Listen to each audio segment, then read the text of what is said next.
Ladies and gentlemen, my next guest tonight is a New York Times best-selling author you know as the co-host of The Breakfast Club.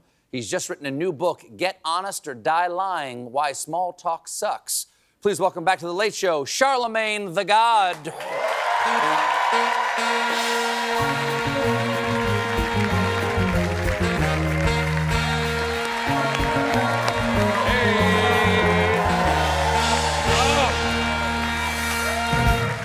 Good to see you. Yo, I cannot believe you got me here at almost 1 in the morning. I gotta wake up at 4 a.m. to do The Breakfast Club. Just stay. Well, just don't go to bed. You just gotta burn through till morning. We are right up the street, so I might do that. All right. I'm lying. I gotta go home. Yes. Yeah. We'll get to the book in just a moment. Get Honest or Die Lying. Yes. There you go right there. But first, I want to talk to you about some other stuff that I've read in your other books. You're very honest about your struggles with anxiety. Absolutely. Okay, I admire you're willing to talk about that. Is there anything right now in the world that is making you anxious? Oh, man. Or where particularly do we begin? anxious? Okay. Well, we are in the United States of anxiety. You know, one thing that I've been talking about a lot with my listeners, man, is that I feel, you know, right now, the Supreme Court, as we know it, is no longer a legitimate institution. I think the Supreme Court is completely corrupt. I mean, when you look at things like the fact that they made bribery legal for public officials, when you look at... Well, the people may not know, this is my favorite ruling. There's some good ones recently. Okay. But there was a guy who solicited like $13,000 from some business interest before he did something in his official capacity. Mm-hmm. They tried to charge him with bribery, but the Supreme Court said no, they gave it to him afterwards. Yes. So it's more like a gratuity. It's called gratuity now. Exactly. Yes. And then the presidential immunity, where they made it presidents can get away with committing crimes as long as it's an official act. Which they get to decide what's official or not. That's right.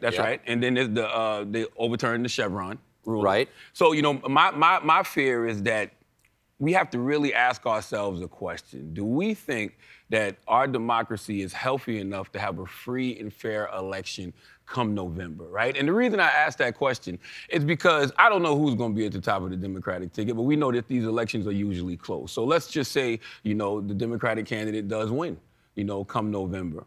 What happens when, you know, Donald Trump challenges that ruling? What happens when that ruling gets to the Supreme Court? In light of all of the recent rulings that the Supreme Court has done, who do you think they're going to side with? Well, don't start hooning about it now. Y'all should have been thinking about this. I think about little else, man. Have you watched my show? You don't wait till Thanos gets 5 Infinity Stones to be like, oh. All right. I mean, damn. Well, Joe Biden is presently in the White House. It'll make it a little bit harder to cause chaos because the person most likely to try to overturn a free and fair election is actually not the person in power presently. But I don't see any extreme resistance. That's what I'm saying. Like, you know, if I was, you know, President Joe Biden, I would have already said that, you know, the Supreme Court is no longer a legitimate institution. I would have been declared a constitutional crisis. I would rather have a constitutional crisis while, you know, Biden is in the White House, because, I mean, you know, there's not going to be a declaration of a constitutional crisis when Trump gets back in. And Let's talk about... Okay. Damn, I shouldn't have said when. I shouldn't have spoke that into existence. Yes, exactly. Yes. Let's get to something that he's been talking about, Okay. a lot of people have been talking about, is that the idea of, like, toning down the rhetoric. Oh, my God. And I'm not trying to tone down your rhetoric. Okay. It's just what you just said made me think of it, is that you have described yourself as the ruler of rubbing people the wrong way. You speak frankly on any issue. Mm-hmm. How can you speak frankly to the state of politics in America and the United States without risking inflaming someone? I think that we can, you know, condemn political violence in this country. None of us agree with what happened, you know, to Donald Trump this past Saturday. Like, none of us want to see that. And if you are a person that feels like, oh, you know, that was a good thing, then I would do a quick little social experiment. Ask yourself, if that was somebody that you supported politically, would you want that to happen to them? Right? So it's simple. You can condemn political violence in this country. You can condemn what happened to Donald Trump on Saturday, but you have to be honest and say that the rhetoric that Donald Trump has been spewing since 2016 has created an environment of political violence that's not even safe for him.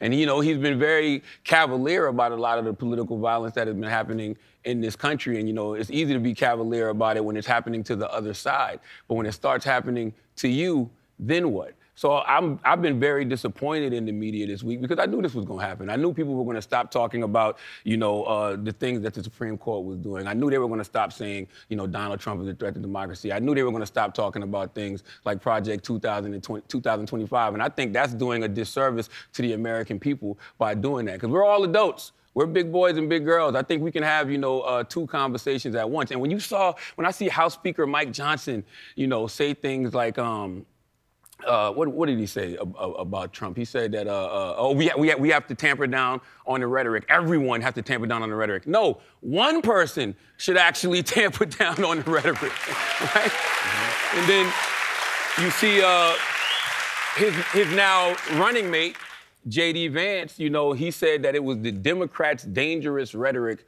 that caused something like that to happen. Really? J.D. Vance, you said that he was Hitler.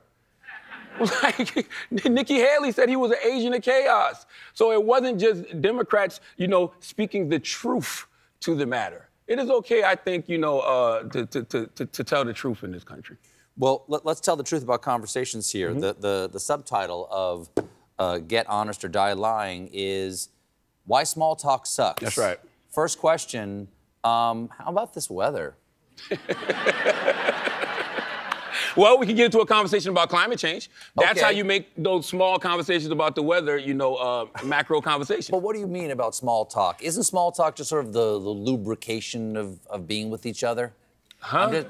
You know, it's a lubricant. Pause. It's the thin end of the wedge, you know? Like, I'm saying, like, hey, how's this weather? I don't know what you want to talk about. But we know that doesn't mean anything, right? Like, I'll give you an example. Like, I work, you know, in corporate America. I work for iHeartMedia, so sometimes they'll have us at these events where it's like advertisers there, and they'll be like, you know, Charlamagne, you're sitting with this advertiser. And I'm like, oh, okay. And so I'll sit down, and I'll tell whoever the advertiser is, look, we don't have to do this, okay? We can talk about any and everything. And if we get to discussing the business, then, you know, we'll get to discussing the business. But let's just talk about life. Let's talk about what's going on in the world. And I also say, you know, small talk means that we focus too much on micros.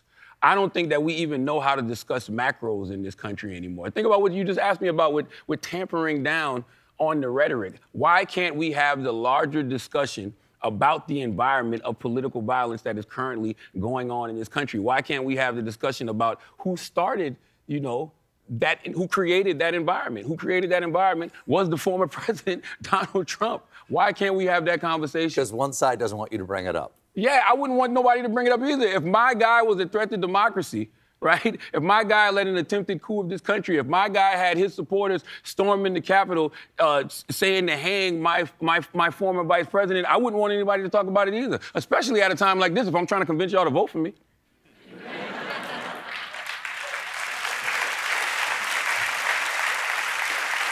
Well, the book is Get Honest or Die Lying. The man is Charlamagne the God. Charlamagne, thank you so much for being here. Absolutely.